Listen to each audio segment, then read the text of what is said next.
Hello and welcome to the first webinar of our Back to Basics series on reporting. We wanted to do this series because whenever we had a webinar in the past, it's generally on new features like kiosk mode and workout tracking.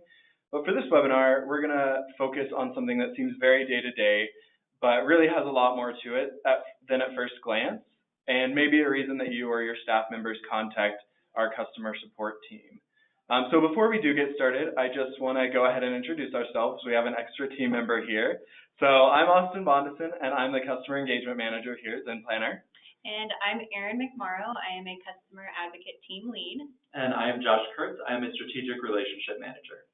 Perfect. So as mentioned, today's topic is reporting. Reporting is one of ZenPlanner's greatest and most comprehensive features, so it can definitely be overwhelming at times. Today's look is meant to be a high-level overview of how reporting works, how to save and pull and save reports that you use often, and how to customize your ZenPlanner dashboard to best fit your specific business. So to start, I'm going to run a quick poll to get an idea of what types of reports you pull most often. So you should see some options there.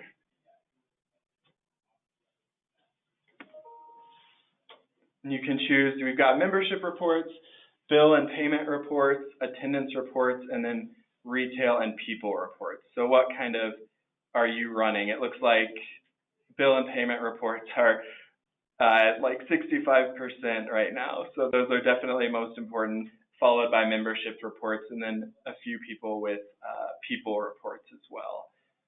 So I'll allow that for a couple more seconds to see what we get here. Just want to kind of see, like, if we, in the future, decide to do a different webinar, what types of reports do you want to be hearing about? So it looks like bill and payment reports, those are going to be the most important. So I'm going to close that poll, but that's great to have that feedback so that in the future we can hopefully do a more specific bill and payments report type webinar. Yep, and as Austin is going through the webinar, please feel free to use the chat functionality of the GoToWebinar, and Josh and I will help answer any questions you might have. And if we have time at the end of the webinar, we'll discuss some of the more popular and relevant questions to make sure everybody hears those answers. Perfect. Let's go ahead and get started. You should be able to see my screen here. We're logged into my database, CrossFit in the Rye here. So the first thing we're looking at is the dashboard, and that's going to be the main place that you're going to see your most common reports. We're going to go over this in more depth kind of at the end to wrap everything together and make sure that you really understand what goes into the dashboard, what types of reports you want to be pulling, all that kind of stuff. But first, let's go ahead and take a look at the overview of a report. So we'll click into one that exists on our dashboard, all students. It's going to show every student that we have in the dashboard, in the database. And right now we only have 10, but we can see all of those people's names, their status. We'll see that this is a people report where the status is currently set to student. And then we'll be able to see each of those students, their status, their inquiry date, and sign-up date. That's just going to be kind of the default of what this report looks like. Now, there are three main things that you can do with reports.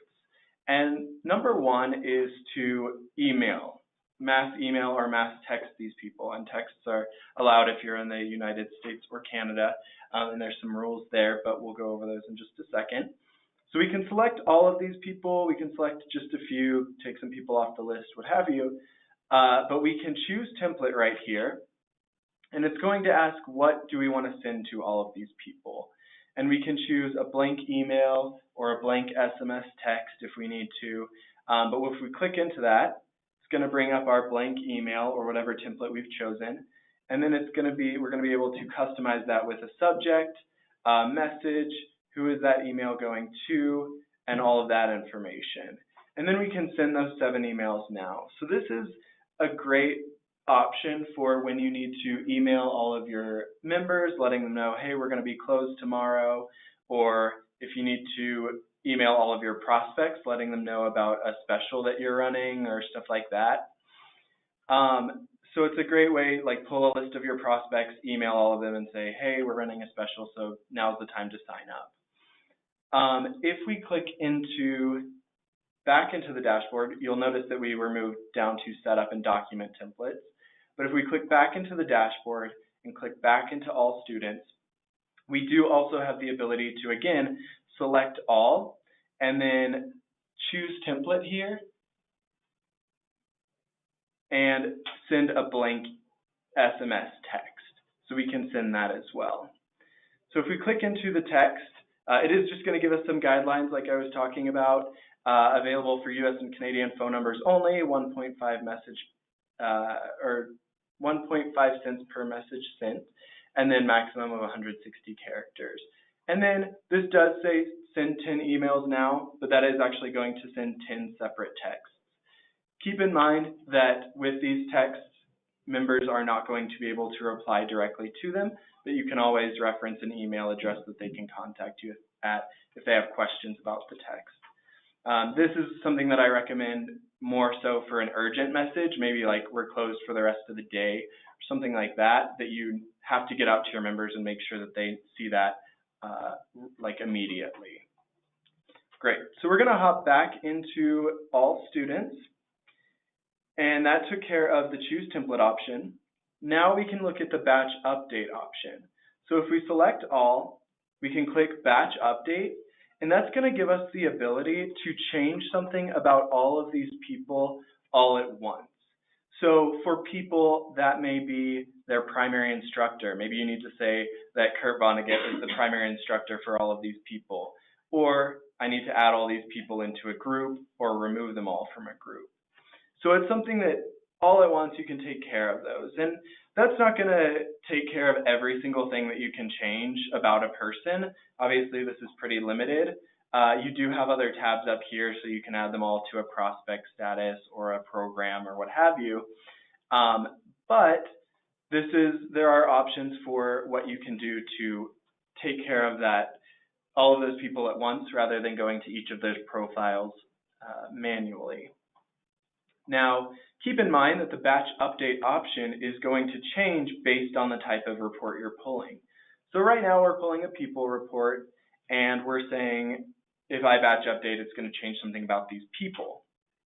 If we go back into my statistics and click into, let's say, a past due bills report, we're going to have all of these bills here. We can select them all, and then when we click batch update, this is not about people anymore, it's about bills. So it's a matter of what income category are these bills in? Do we need to change that for all of these? Or what is the due date for all of these? Or the price? And we can change that again for all of the bills that we've selected. So just keep in mind that if you're looking to make a big change in your database to a bunch of different bills or a bunch of different people, then the batch update option may be a great option to start. And again, it can't change absolutely everything about these, but it's a great place to start to see if that's a possibility. Now we'll click back into the dashboard and into All Students for our third option here, which is the ability to download. And you're going to see that over on the right. You have the ability to download into either a CSV Excel spreadsheet or a PDF if that's something that you need to print out. So maybe we need to take attendance manually for whatever reason on a piece of paper. We can download that into a PDF. We can open that PDF. And then we can see a list of all those people, as well as all of the columns that we've added in for those people, or all of the ones that are visible currently. We'll go over how to add in more here in just a second. But you do also have the ability to download it into an Excel spreadsheet. Now, keep in mind that XenPlanner reports are not doing a whole lot of calculations or averages for you. They're kind of giving you a total of, payments this month, or how many members do I have this month, that kind of thing. If you want to do averages between month to month or payment averages, stuff like that, you may need to take those reports, a combination of them, into Excel and then do the math within Excel, because there's not a lot of calculations that you can be doing in XenPlanner, but you can pull payments for January versus payments for February. And then in Excel, you can compare those two spreadsheets and do calculations, do averages, whatever you need to do with those. So just keep that in mind. We also have the ability to edit reports, to make them customized to how we want to see them. So if we click into Edit Report Settings here, we're going to be able to change the format, the group by, and then sort by information, as well as the columns here. So we're going to be covering format and group by here in just a second. But as far as columns go, maybe in this report, you don't really need to see their inquiry date or their sign-up date, but you do need to have a list of their allergies because that's going to be important. Maybe you're serving lunch or something one day and you need to have that information. You can also see gender, birth date, birth month, birthday, and really break it down. And when you refresh that report, you're going to be able to see all of that information in the columns here. And again, if we download that into a PDF, it's going to give us a different PDF than what we were seeing before with these fields included. So you also do have the ability to organize by column just by clicking into it. You can organize, let's say, by birth date. Obviously, a lot of these aren't filled out, but it'll kind of organize it by month, by year here. And then same thing with if you need to see it by last name rather than first name, you can click onto any of these and organize it that way. Otherwise, you also have the ability to customize reports through the criteria that you're allowing in. So right now, it's very blanketed, status is student. I just want to see everyone that's a student currently. If we add criteria, we can say, I only want to see people whose birth date, or rather birth month, let's say, is April. So that you can, at the beginning of April, see whose birthday is coming up this month. And you can easily pull that report to see exactly who those people are.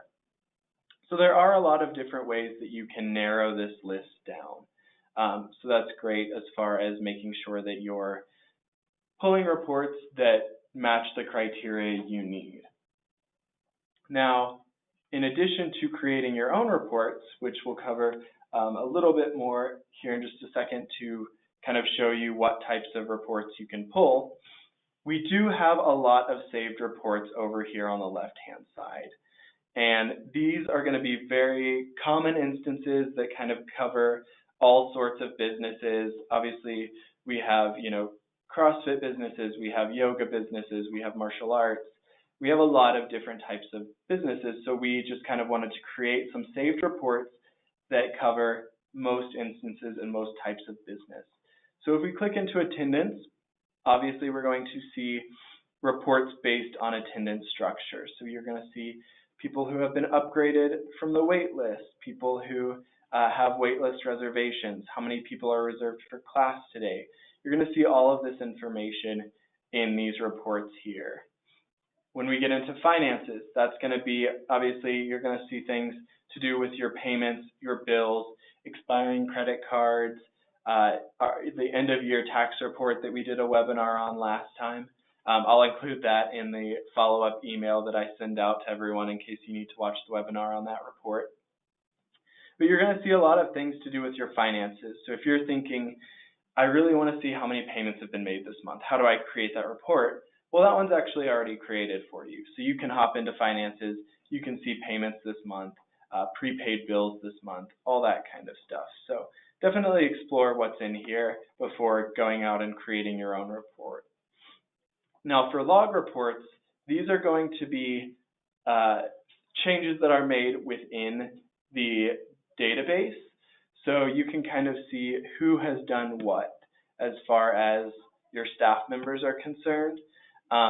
You can click into account, for instance, and see that I was the one who was logged in when I made a lot of these changes. I logged into this database quite a bit here, just a standard login, and then here I updated this person on this date.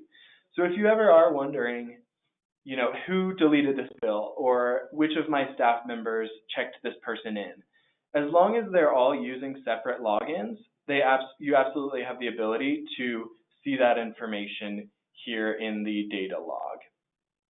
So again, a lot of ways to pull different items, displays records of text messages here, user log records. Again, definitely check those out if you want to know more about who's taking what actions in the database. Then we have members. So that's going to be, how many people are on hold right now? How many people are going to be on hold in the future? Everything to do with memberships and who's dropped, how many signups have I had in the last 90 days. You've got a lot of information here. And I know, according to that poll, the member type reports are going to be some of the largest that you're pulling. And we do have a webinar on membership reporting. Again, I'll send that in my follow-up email so you can explore that if you need to. It goes into a little bit more about how do I pull how many members I have this month versus last month, all that kind of information. Onboarding resources are great if you're just getting started with your database. They can also be checked throughout. Two that I always like to point out to people that are just jumping into their database are AutoPay Ready to Activate and AutoPay Missing. What we've got here is AutoPay Missing is going to show every member in your database and their membership that does not have a credit card on file. So this is a test database. Nobody has a credit card on file. But we can see that all of these people are, according to the system, missing AutoPay. And that may mean that they pay with cash, they pay with check. They don't necessarily need a credit card on file. So there may be some instances like Paula always pays with cash, so I don't need her credit card. But as soon as I do add a credit card or a bank account to Paula's account, this membership here and any other instances where she's listed will move into the second report here, AutoPay Ready to Activate. And that means that these people do have credit cards on file, but they do not have AutoPay turned on. And again, there may be instances where that's not important. If this 8 punch card is not a, auto-renew type membership, then there's no reason for him to have AutoPay on. But if we want to always be automatically pulling his monthly unlimited CrossFit bill, then we're going to want to make sure that that's turned on for this membership here. So that's just two I really like to point out there. You can also see, who's signed their waivers and contracts, who hasn't, all that kind of information. Operations kind of goes into the same things that log were, activity for this month, class enrollment max, all of that kind of stuff. These are a little more rare that you would be using these, but do just maybe check them out, see what's going on. You can see obviously a brief description of each one here. And then we get into prospects as well as retail, where you can see your retail inventory, sales last month, sales this month, sales year to date, all of that information about your retail items. And then a little bit into retention, who's dropping and why. Same thing with holds. You can see why people are putting their memberships on hold and a retention summary here. And then system reports. And system reports, again, not something you need to be pulling super constantly. If you've just done a large import of people into your database when you got started, maybe you're coming over from another software or you've put a lot of people into the system all at once, you may just want to run an audit duplicate people report. It'll say, hey, these two members in your system have a lot of similar information. Their names look almost the same or are exactly the same. So you can audit those and merge those accounts so that you're not recording duplicate people and maybe assigning one a membership and then editing the other. And you can make sure that those are combined so that you're not having too many people in your system. So that's going to be all your saved reports here. And we can absolutely, any report that you're pulling that you want to save, you can absolutely do that. So let's go ahead and start by creating a brand new report. And this is one that you may want to consider creating in your own database. So if you want to watch over this again and kind of build this out, it's a really simple report, but it's going to kind of give you a great overview of what's going on in your database. If we click into a new report and we do a memberships report, we're going to be able to edit up top. We can see that memberships are current right now, but maybe we want to see exactly how many people we have in each type of membership. So what we can do is edit our report settings. And This is when we're going to get into the format and group by. You can absolutely do charts or historical data. What I want to use right now is totals, and we want to group that by the membership label. So if we refresh that report, it's going to give us 4 entries rather than those 10 or so that we had. And it's going to show the membership label as well as how many people have that membership type. So it's a great report to just click into, save somewhere, click into it, and then see, okay, I've got people, like 4 people on my punch card. I've got 6 people in this membership. It's a great report to just kind of see where things stand, what's selling the best, what's not that popular as far as your membership options are concerned, especially if you're looking to maybe narrow those down a little bit. But again, when we click into Edit Report, it's totaling those numbers and then grouping by the membership label. And we can always click in to see exactly who those people are. So we've got one person in this CrossFit group, monthly unlimited. We can click into it and it explains who that is, when their membership starts, when their membership ends, all that information. Now let's say we want to save this. We can click into Save Report, and rather than modifying the report that we already have saved, we're going to save it as a brand new report. And let's call it membership totals by label. And now what I highly recommend, and what our customer advocates, if you call in and ask to create a report, what they'll always recommend is creating a brand new category of reports that you pull super often. So what we're going to do is we're going to click into New Category, and it'll ask us for the new category name. So we're going to say favorites. And you can enter a brief description there if you need to. This is pretty self-explanatory. You're just creating the category of your favorites. So if we save changes, we'll now see in our saved reports a favorites category where we can pull that membership totals by label at any point that we want to be pulling that. So that is saved in here. You'll notice the criteria go away, but if you just edit the report, you can narrow it down again if you need to. Now, if there's a report that's already created that you want to be putting into your favorites because you pull it super often, let's click into Finances. Let's say payments this month. I always pull that report. I want to be able to find it quickly and easily and be able to share it with my staff members easily. We can click into Properties here, and then we can just move that right up into our favorites. So if we save changes again, we can click into Favorites, and we can see that saved here. So whether you're creating a brand new report or moving a report that you pull that's already been created by us, absolutely throw it into a favorites category. You'll never really need to go into any of these others again unless there's some one-off situation where you need to pull a different kind of report. So that should save you quite a bit of time as far as creating and commonly pulling these reports.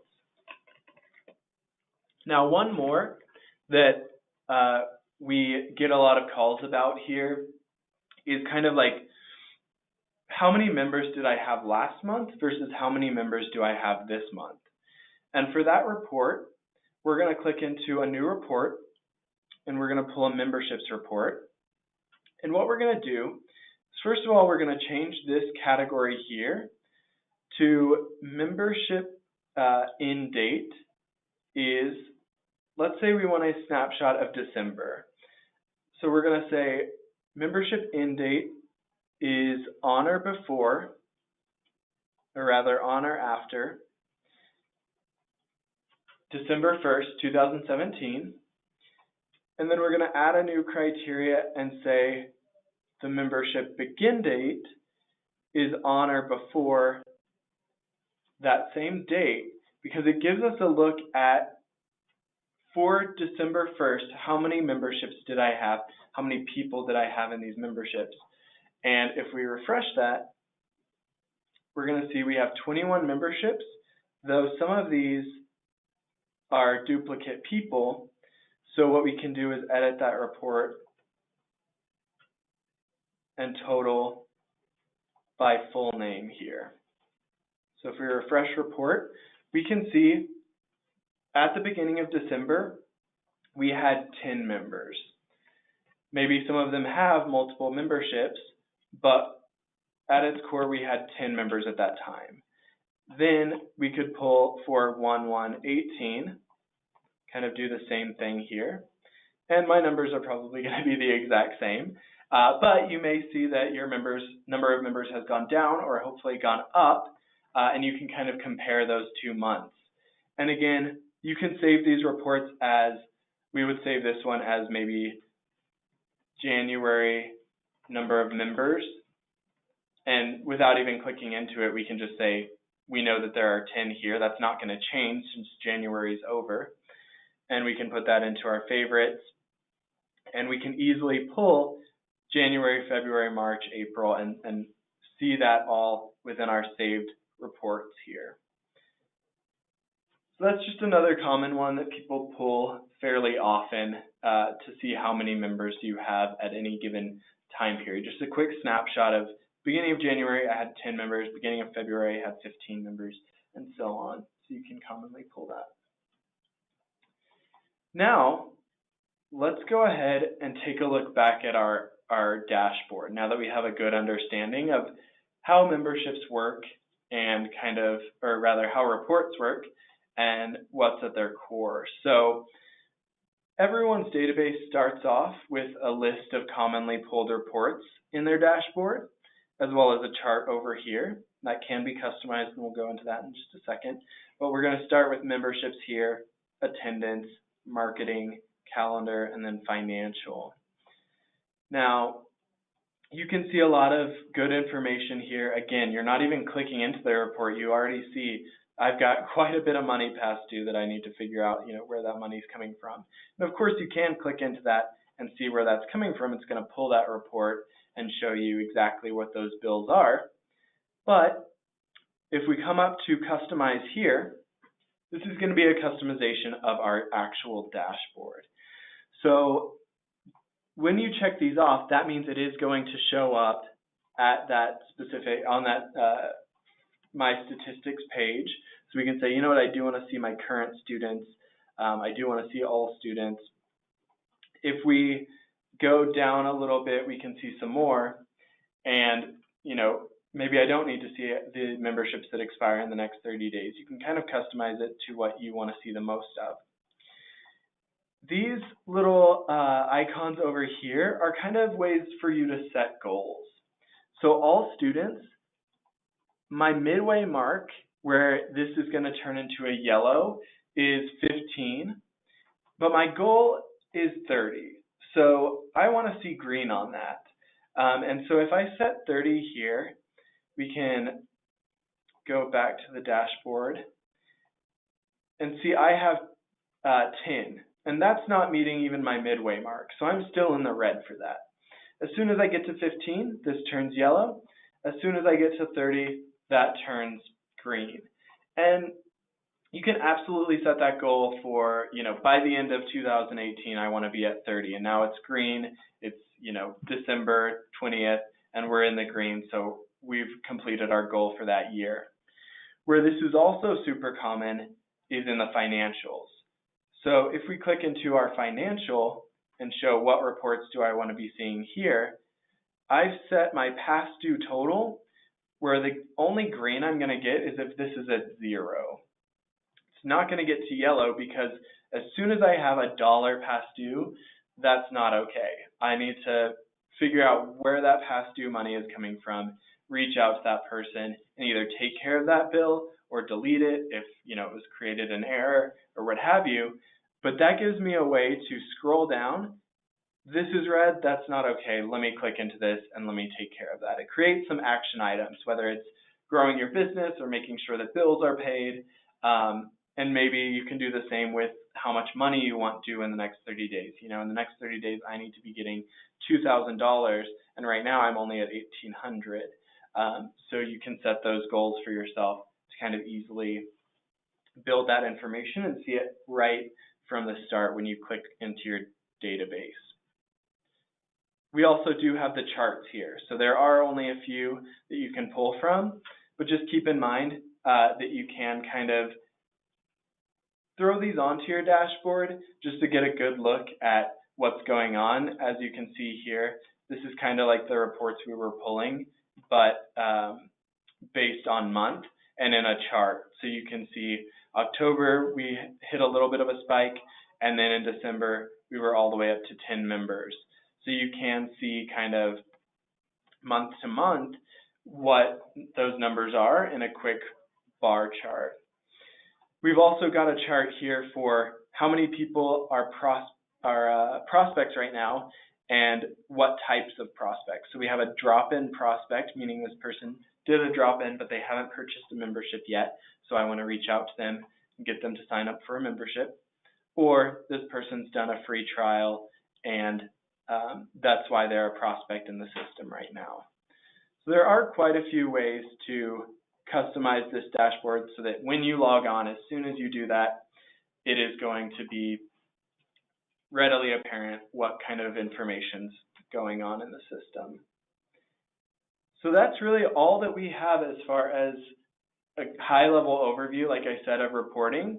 I'm going to check with Aaron and Josh to see if we have questions, and then we will go from there. So give me 1 second.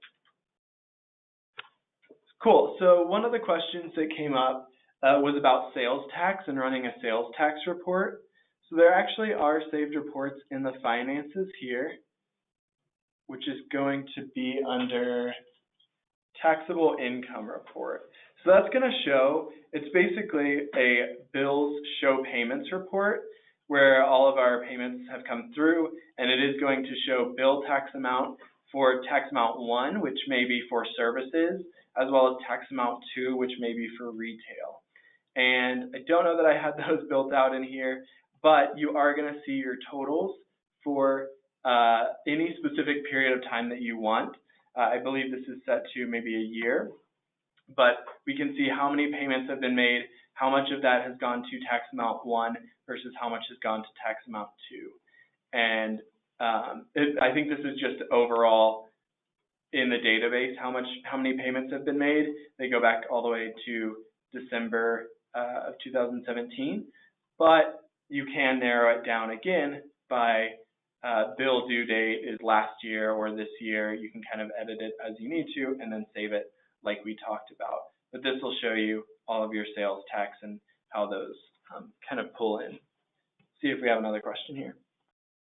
Cool, I'm going to have Josh answer this one. It's on retention report. Okay, another question that we got was to explain the retention report that we have in the database. I believe that would be referring to the retention summary report here. What this report is showing is it's people who specifically joined in a month. So if you look here, December 2016, it is showing that 3 people joined in December 2016, and out of those 3 people, all 3 are still members. So you have 100% retention from members that joined this month. This is good to look at if you've got like a promotion going on. Let's say you lower your joining fees for a specific month and want to see if that affected the retention of the people who joined or a specific joining promotion. Anything like that, you can see the retention for each month that a member joined. Cool. See if we have another question or two. So one question is about the people report. I believe it's these 3 here. And it was the difference between all people, all students, and all families with students. Now again, my database itself doesn't have a whole lot of variety here, but we have 18 people in the system, whether they are prospects or members or alumni.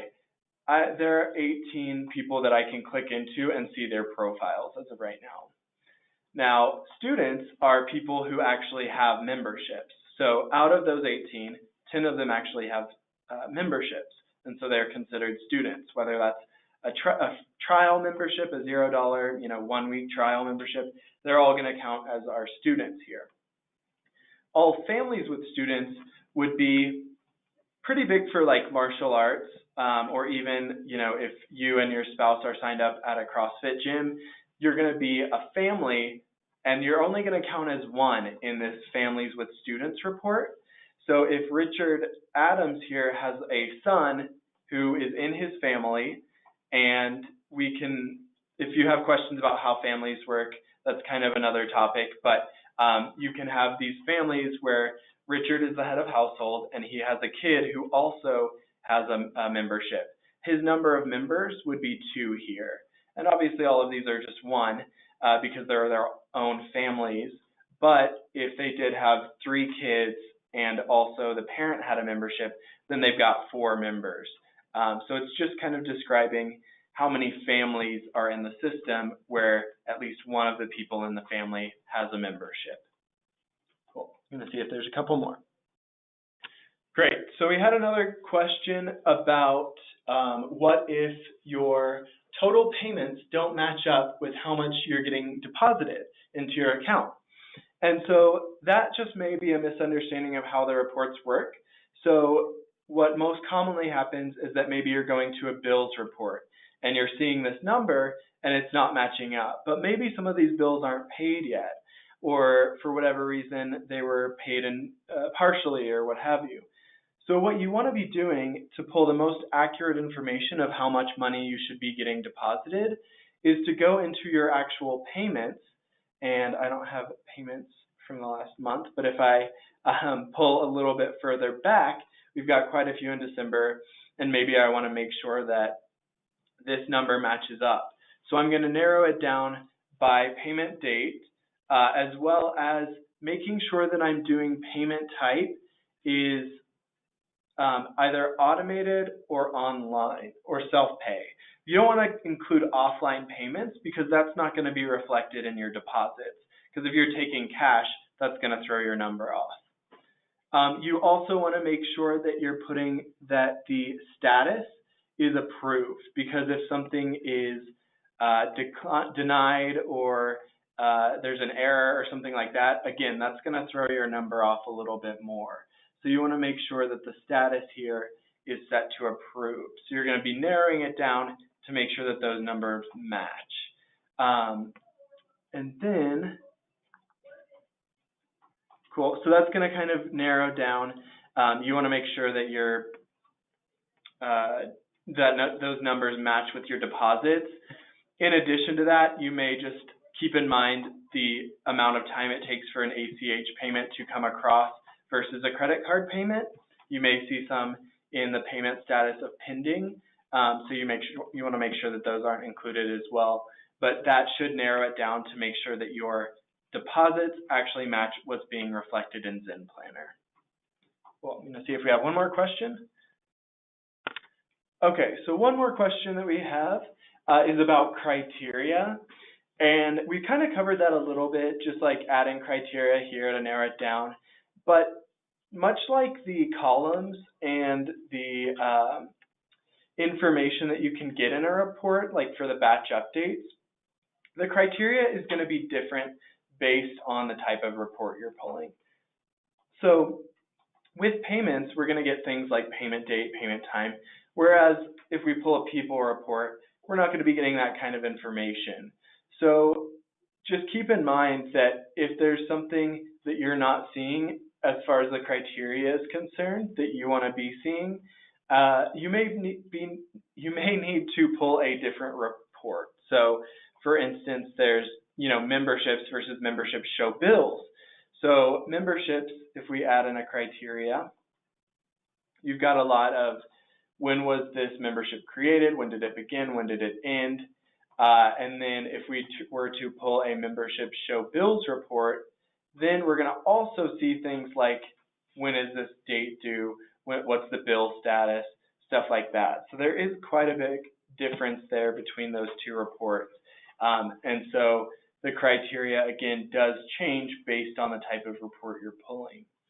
Now, I forgot to mention this, but one handout that we have, you'll see that attached here, and I'll be sending it out in a follow-up email, but it is the Zen Planner Reports Defined PDF. So from the start, if you click into New Report, this is pretty overwhelming. So this little handout is meant to kind of explain what each of these reports does and when you would want to pull it. It's just 1 or 2 sentences for each type of report, just kind of, again, explaining what it is. It's a PDF that you can download right now, maybe print out or at least keep on your computer to make sure that you're pulling the most accurate report for the information that you want to be pulling. So definitely download that, and then again, I'll be sending it in the follow-up email. But other than that, let's see if we have time for one more question, and then we will end the webinar. There's a quick survey at the end of the webinar, so stick around for that. It asks how the webinar went, as well as what topics you'd like to hear next, because that's some important information that kind of guides where we go with these webinars. So let's see if there's one more question. Cool. Well, it sounds like everyone is good to go. If you do have questions, reach out to our customer support. If you are trying to create a report and you're not sure exactly how it should be built, hopefully this webinar was helpful in understanding what information and criteria you need to throw into reports. But I'm going to go ahead and end the webinar, and there again will be a survey. If you could take some time to answer that, that would be great. Otherwise, we will see you at the next webinar.